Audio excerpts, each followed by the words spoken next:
ఎట్టకేలకు గోవా టూరిజం ఎందుకు పడిపోయిందో తెలిసిపోయింది. ఇడ్లీ సాంబార్ వడాపావ్ వల్ల గోవా టూరిజం పడిపోయిందట. గోవాలోని బీజేపీ ఎమ్మెల్యే మైకేల్ లోబో ఈ స్టేట్మెంట్ ఇచ్చారు. గోవాను సందర్శించడానికి వచ్చే వాళ్ళంతా ఇతర దేశాల నుండే వస్తుంటారు. వాళ్ళకి బీచ్ రెస్టారెంట్లో ఇడ్లీ సాంబార్ వడాపావ్ వంటి వంటకాలు మాత్రమే దొరకడం వల్ల అవి తినలేకనే గోవాకి టూరిస్టులు రావడం తగ్గించేశారని ఎమ్మెల్యే కొత్త జోష్యం చెప్పారు. గోవాలోని రెస్టారెంట్ల యాజమాన్యులు కూడా బయట రాష్ట్రాల వాళ్ళకి లీజ్కి ఇచ్చేస్తున్నారట. ఇలా వేరే వేరే వంటకాలు పెట్టేస్తున్నారు. అలా కాకుండా గోవా సాంప్రదాయ వంటకాలు, కాంటినెంటల్ ఫుడ్ని అందుబాటులో ఉంచితే టూరిస్టులు కూడా ఎక్కువగా వస్తారని ఆయన అభిప్రాయపడుతున్నారు.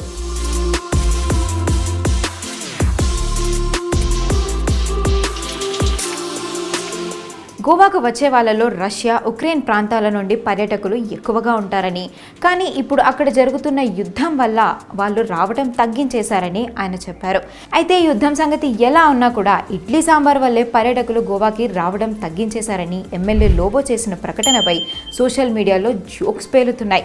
అయితే నిన్న మొన్నటి వరకు కూడా గోవాలో టూరిజం ఏమాత్రం తగ్గలేదని, కావాలనే కొందరు ఇన్ఫ్లుయెన్సర్లు నెగిటివ్గా ప్రచారం చేస్తున్నారని గోవా ప్రభుత్వం సర్ది చెప్పుకునే ప్రయత్నం అయితే చేసింది. కానీ ఇన్నాళ్లకి అధికార పార్టీ ఎమ్మెల్యేనే ఇండైరెక్ట్గా గోవా టూరిజం పడిపోయిందని ఒప్పుకున్నారంటూ నెటిజన్లు కామెంట్లు పెడుతున్నారు.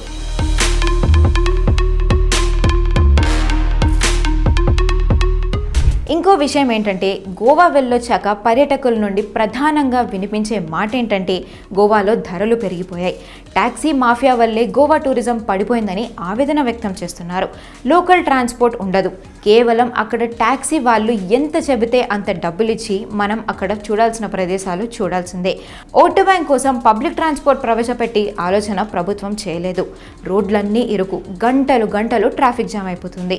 పోనీ బైక్ లాంటివి అద్దెకు తీసుకుందాం అనుకున్నా కూడా రకరకాల కారణాలు చెప్పి ఎక్కువ మొత్తంలో డబ్బులు అయితే వసూలు చేస్తుంటారు. దాంతో ఈ ట్యాక్సీ వాళ్ళు ఏం చెప్తే అందుకు మనం వినాల్సిందే అనేది అక్కడికి వెళ్ళొచ్చిన పర్యాటకులు చెప్తున్న ప్రధాన మాట. అలాగే హోటల్ రూమ్స్ ధరలు కూడా విపరీతంగా పెంచేశారు. గోవాలో రూమ్ రెంట్ల కంటే బ్యాంకాక్, శ్రీలంక వంటి ఇతర దేశాల్లో చాలా చౌకగా రూమ్స్ దొరుకుతున్నాయట. కాబట్టి పర్యాటకులు కూడా గోవా కంటే వేరే ప్రదేశాలని ఎక్కువగా ప్రిఫర్ చేస్తున్నట్టుగా రిపోర్ట్స్ అయితే చెప్పుకొస్తున్నాయి. ఇకపోతే మరీ చిన్న చిన్న విషయాలకే టూరిస్టులపై అక్కడ దాడులు జరుగుతున్నాయి. 2 నెలల క్రితమే న్యూ ఇయర్ వేడుకలు ఎంజాయ్ చేద్దామని వెళ్ళిన తాడేపల్లిగూడెం యువకుడిని ఒక హోటల్ కుర్రాళ్ళు కొట్టి చంపేశారు.